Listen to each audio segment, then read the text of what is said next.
Hello there, welcome to another episode of World of Tanks with Ngani Titan. And I want to talk a little bit about the FV3805, the British Tier 9 artillery, which I haven't given my first impression of at all yet. We just bought a lot of artillery together, and I've been playing through it. I have managed to catch up with the M53, M55 in experience, so I've been playing it quite a lot, and I've actually unlocked all the packages. I think at stock, and possibly the first package, is a bit lighter than the American artillery. It doesn't do as much damage. So it's a bit weaker. But it's also, I think, I've been finding it a little bit weaker overall, but I think the difference between the two of them is mostly in the fact that I have a much better crew on the American artillery. The M53, M55 has got, I think, 5 or 6 skills, whereas this tank has 2 to 3 skills.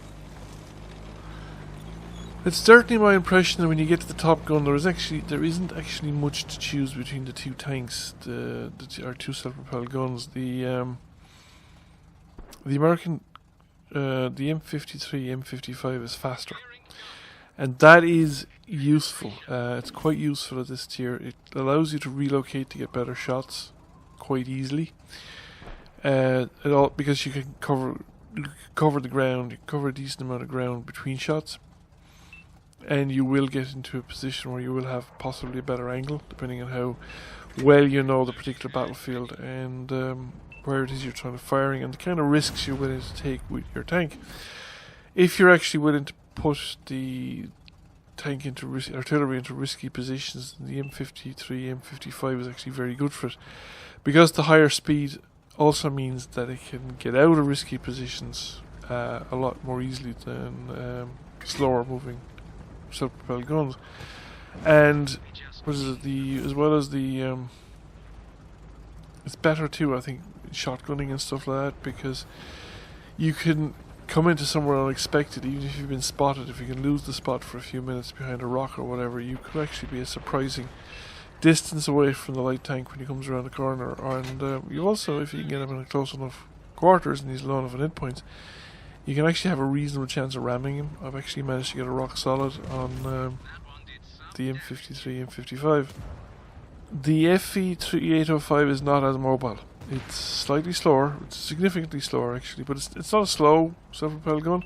It's decent enough mobility, but it's not as mobile, and you will notice the difference. It does have, I think, a slightly higher rate of fire with the Top Gun for similar kind of alpha, but the other than that, the differences are small enough. The damage output will be similar. I think the performance of the guns will be similar. The accuracy is kind of similar, and the aim times, they fall into similar patterns. And like I said, in my experience, the difference between the two tanks, I would say, is down to, like I said, the difference I'm getting out of the crew skills. It's just that percentage, that small sliver of improvement from one over the other, which makes it feel like a better artillery piece. I do think they both suffer from the fact that they might be a little too accurate. One of the things that I often did with inaccurate artilleries at lower tiers, these are the highest tiers I've gotten in artillery, and they're very similar in performance. But for instance, the Soviet Su-14-1 is fairly inaccurate, hard-hitting artillery. It's actually comparable to these two guns in terms of its alpha damage, but it's all over the place in terms of where it lands.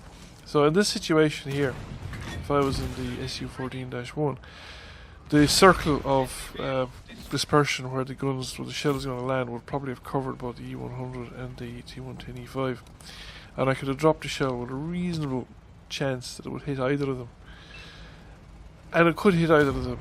Whereas I find with the this tank, it's very rare that you get two tanks close enough that you have a chance of hitting either or both. And the splash radius is such, or the armour on these tanks are such, that if it falls at the edge of the circle, it won't actually do much, if any, damage to the heavily armoured tanks like the E-100. This can make for very frustrating games, and it also has at the ranges we're operating here, fairly shallow firing arcs, so it tends not to get roof shots that much. It hits the side armour or the frontal armour, so you're rarely doing the full potential alpha damage to a tank with it, whereas Some of the lower tier artilleries actually have higher firing arcs, which means they can get into more awkward, kind of difficult to get out locations. But it also means the shot actually lands on the roof where there's thinner armour and is more likely to penetrate, so you're more likely to get the full alpha damage. I find you don't get the full alpha damage as much with these tanks. This can lead to some frustrating games, particularly if you're missing a lot, or the shells are falling short or falling long, and they're not quite landing on target. And you're only doing getting small amounts of splash damage because the way the shot is falling, and you're not getting direct hits onto the target that you're looking for. It is, however, a much more satisfying self-propelled gun than the FV3805, which I think was completely underpowered for the stuff it was up against. So you were doing sometimes very little damage with the FV3805. Even on direct hits, you were only getting 200-300 splash damage. Yes, it wasn't penetrating. Penetrating shots I find are a lot rarer at this level against the kind of tanks that I'd be firing at. So it's very rare that I'll see the full potential of these tanks hitting. Sometimes you'll hit a light tank or something like that, and you'll get it in for the full potential, or you'll hit something like a Waffenträger or a Grilla, whatever, if it's parked up long enough, and it'll splash through and do the whole amount of damage, or you get the rear armour of some of the Soviet tanks, and again it penetrates and does the whole amount of damage. But in general, against fairly heavily armoured tanks, especially the heavy things that you're likely to be shooting at, a lot of the time you're only going to get reduced damage due to the fact of the armour. You're not going to get a penetration. Thank you for watching. I hope you enjoyed the video and found it interesting. If you did, please give it a like. If you haven't already done so, please subscribe to the channel. I will catch you all again soon. Bye for now.